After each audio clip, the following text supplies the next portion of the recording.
showing activity remains strong in all Maryland regions. It's Friday, November 22nd, 2024. I'm Kimberly Barton, broker-owner of Kinetic Realty, Maryland's indie boutique brokerage. This is the weekly Maryland Market Minute. New listings to hit the market dropped 5.7% to 1,600. Coming soon inventory also dropped again this week, 8.4% to 885.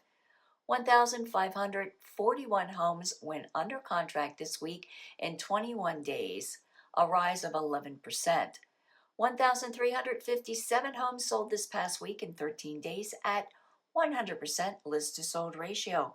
Sounds like it's a good time to put your house on the market if you would like to sell. November and December, buyers are out, less competition, and more opportunity to get 100% of what you're asked for. Rentals are up again this week to $2,831 for lease at $2,500 median dollars per month. That's a wrap for this week's Maryland Market Minute for Friday, November 22nd, 2024. Thanks so much for tuning in. Enjoy your weekend. I'll see you next week. Take care.